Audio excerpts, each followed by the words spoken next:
মালিক একটা অত্যন্ত ক্লান্তিকর একটা গ্যাংস্টার ড্রামা ফিল্ম, এবং এরকম ফিল্ম না জানি কত দেখেছি। এবং সব থেকে বড় কথা কি বলতো, এই যে আমেরিকাতে সুপার হিরো ফিল্ম নিয়ে এত কেন হয়, কারণ সুপার হিরোদের একটা ফ্যান বেস রয়েছে। আমাদের ইন্ডিয়াতে সুপার হিরো সিনেমা তো মাঝে মাঝে আসে, বাজেটে কুলিয়ে উঠতে পারে না। ভিজিল্যান্টি ফিল্মের এখন মোটামুটি চল উঠে গেছে, আর ইন্ডিয়ান টু এর পতনের পর ভিজিল্যান্টি সিনেমা, আর ভিজিল্যান্টি সিনেমা না একটুখানি ওই সুপার হিরো ঘেঁষা টাইপেরই হয়, সেসব তো আনতে পারবে না। তো ইন্ডিয়াতে সব থেকে বেশি চলে কি, নেতা মন্ত্রী আর গ্যাংস্টার।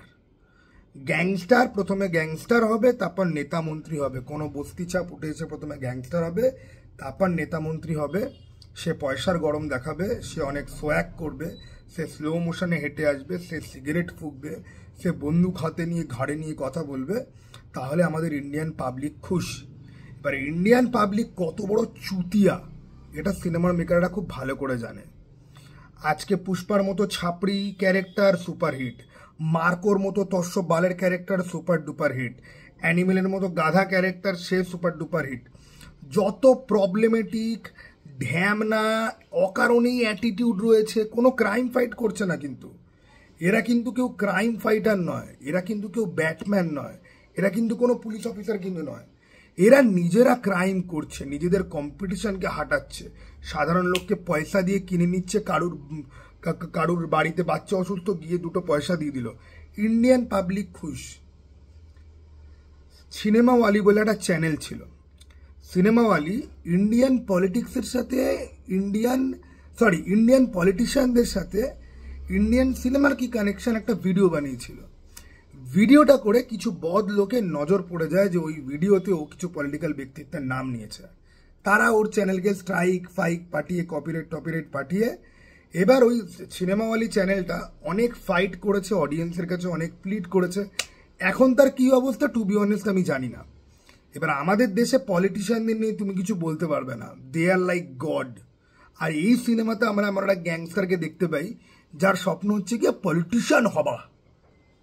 আমাদের এখানে যেরকম অঙ্কিত ঘোষণাকে নকল পুলিশ সেজে ঘুরে বেড়ায়, আমরা এই সিনেমার মধ্যে এরকম একটা গ্যাংস্টারকে দেখতে পাই যার ড্রিম হচ্ছে গিয়ে আমি পলিটিশিয়ান হবা, আমার অনেক ক্ষমতা হবা।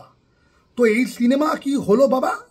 এই সিনেমা হচ্ছে গিয়ে আমার দেখা তস্য জালি, তস্য বোরিং, স্ট্রিক্টলি নট ইভেন অ্যাভাব অ্যাভারেজ।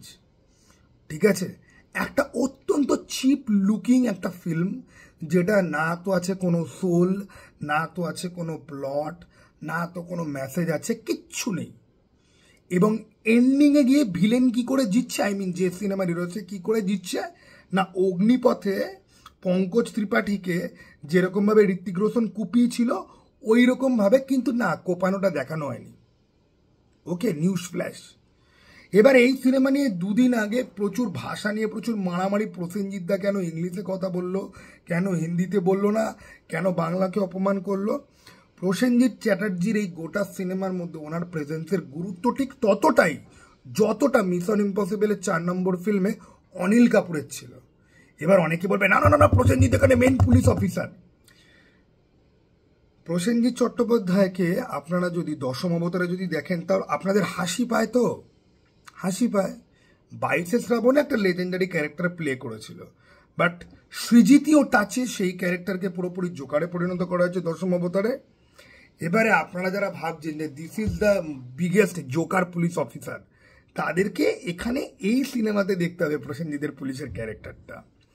কি দুর্দান্ত লাগবে প্রসেনজিৎ দাকে দেখতে, কিরকম লাগে বলুন তো। 22 শ্রাবণে যখন ও জুন মালিয়ার ডেড বডি, মানে ওর বউয়ের ডেড বডি যখন চেক করছে, ঠিক আছে, ওই বরফের ঘর, ঠিক আছে, মর্গের মধ্যে বক্স খুলে যখন জুন মালিয়ার বডি যখন চেক করছে, ওর মুখটা কেউ ঢাকতে যাবে, তখন প্রসেনজিৎ ওর হাতটা আটকে দেবে।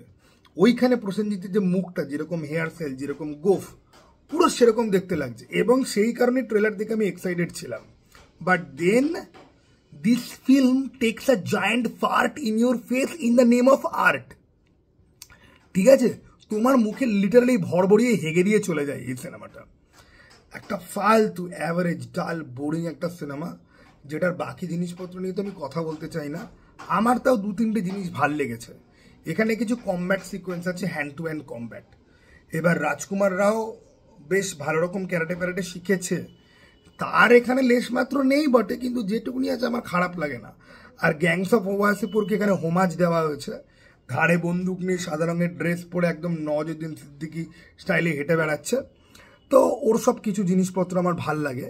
কিন্তু ওই যে আমি বললাম না শুরুতে, গ্যাংস্টার হচ্ছে কি আমাদের ইন্ডিয়াতে modern day super hero due to budget constraint. Budget থাকলে পরে গ্যাংস্টাররা এখন আকাশ দিয়ে উড়তে উড়তে পুলিশের দিকে গুলি চালাতো।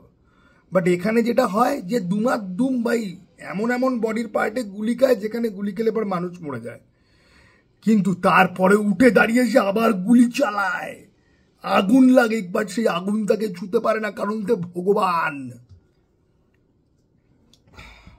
কেউ আবার কম্পেয়ার করে বলছে যে পুষ্পার মতো হওয়ার চেষ্টা করেছে, বাট পুষ্পার মতো কেউ হতে পারবে না।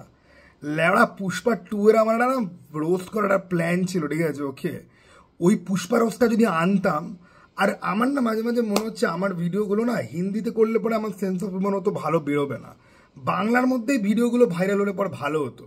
কারণ পুষ্পার আমি একটা বিভৎস ব্রুটাল রোস্ট আনতে পারি, এবং পুষ্পার যে ডিরেক্টর সুকুমার রাইটিং, সুকুমার লেওড়া সুকুমার আমার, ঠিক আছে? সুকুমারিয়েছে আমার একদম পুষ্পা 2 জুড়ে, ঠিক আছে? পুষ্পা মানে একদম সুকুমারানি সিনেমা হয়েছে। ওকে, ওই নোংরা সিনেমা নিয়ে আমার একটা নোংরা রোস্ট করার প্ল্যান ছিল, ঠিক আছে? ওইরকম জঘন্য সিনেমা নিয়ে। বাট কি হয় বলুন তো, একটা পচা আপেল সবার মাথা খারাপ করে দেয়। এই পুষ্পার মতো বালের সিনেমার সাফল্যের জন্য সবাই ভাবছে আমি গ্যাংস্টার হব, আমি সিগমা মেল হব, কারণ পাবলিক এটাই চাইছে। ওকে, কিন্তু সুকুমারের জন্য গিল ট্রিপ রয়েছে ভাই।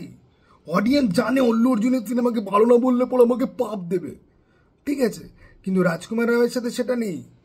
এতদিন ধরে স্মল টাউন বয়, মিডিল ক্লাস ঘরের ছেলে, ঠিক আছে, ডাউন রাইট ক্লাউনিশ ক্যারেক্টার পোর্ট্রে করতে করতে হঠাৎ সে আসা জাগালো গ্যাংস্টার দুনিয়াতে বিশাল কিছু করব। পুলকিতের মতো ডিরেক্টর রয়েছে যে ভক্ষক বানিয়েছে, আমার খুব পছন্দের একটা সিনেমা। কিন্তু পুলকিত ওই ডকুমেন্টারি ক্রাইম থ্রিলার জনারের মধ্যেই ঠিক আছে। ওকে, এই সিনেমাটা আমি ডিরেক্টরকে দেখে আমি পরে দেখে আমি আরো বেশি এক্সাইটেড ছিলাম যে ভাই ভালো কিছু হলেও হতে পারে। But then I saw the output, my god, my freaking god. ভাই ভাই এই সিনেমাটা একটা স্লিপিং পিল। ঘুম আসছে না, এই সিনেমাটা চালাও, তুমি ঘুমিয়ে পড়বে। তুমি এসি হলে 2 ঘন্টার পাওয়ার ন্যাপ চাও, 2.5 ঘন্টার পাওয়ার ন্যাপ চাও, এসি হলে যাও, সিনেমা শুরু হবে 10 মিনিটের মধ্যে, মানে হিরো হিরোইনের ইন্ট্রোডাকশনের আগে তোমার চোখ লেগে আসবে, ঠিক আছে? তারপর সুন্দর করে ঘুমিয়ে দাদা সিনেমা শেষ হয়ে গেছে উঠুন। ওকে, এই সিনেমা নিয়ে এই যে কন্ট্রোভার্সি যেটা হলো প্রসেনজিৎ, আমার তো মনে এটা ফ্যাব্রিকেটেড। প্রসেনজিৎ যে অ্যাপোলজি যেটা দিয়েছে না, ওটা লাইক ওদের মার্কেটিং স্ট্র্যাটেজি বুঝতে না পেরে লোকে ওকে এত গালাগাল করে দিয়েছে, ও সেটা অ্যান্টিসিপেট করতে পারি না। আমার রিয়েলি বলছি, এটা আমার ওই কনস্পিরেসি থিওরির মতো, এটা আমার থিওরি যে ওরা চেয়েছিল একটা স্টেজড কন্ট্রোভার্সি করব, বাট সেই কন্ট্রোভার্সির ব্যাকল্যাশটা গোটা প্রসেনজিতের ওপরে এসে গিয়ে পড়েছে, ঠিক আছে? নাহলে এই সিনেমা নিয়ে দুটো কথা হতো না। আমি যখন এটা ট্রেলার রিভিউ যখন করেছিলাম তখন শেষের দিকে দেখবেন আমি বলেছিলাম ক্লিয়ারলি, ওকে, যে এমন কিছু সিনেমা হবে না 100-200 কোটি কামাতে পারবে কিনা যথেষ্ট ডাউট আছে, 2 সপ্তাহ চলবে না এই সিনেমা নিয়ে এত ফালতু কন্ট্রোভার্সি। আজকে দেখুন সেটাই হতে চলেছে। শুধুমাত্র রাজকুমার রায়ের ফ্যানেরা কিছু লোকজন দেখতে যাবে, বাট রাজকুমার রায়ের ফ্যান বেশ বিশাল কিছু বড় নয়। তাহলে স্ত্রী টুর পরে ওই সিনেমাটা যেটা আমার বেশ ভালো লেগেছে, কিন্তু লোকে খুব খিস্তি দেয়, ঠিক আছে, ওই বিকি বিদ্যাকে ও বলা ভিডিও না কিরকম, তাহলে সেই সিনেমা কিন্তু হিট যেত। সেই সিনেমা হিট কিন্তু যায়নি, কারণ সেই সিনেমাটা এটার থেকে অ্যাটলিস্ট বেশি এন্টারটেইনিং তো ছিল। ওকে, বিকি বিদ্যাকে ও বলা ভিডিওই তো, হ্যাঁ ওটাই তো। এনিওয়ে চলো এটা ভাই, আবার যেন দেখা ভাই পরে কোনো ভিডিওতে। Bye bye.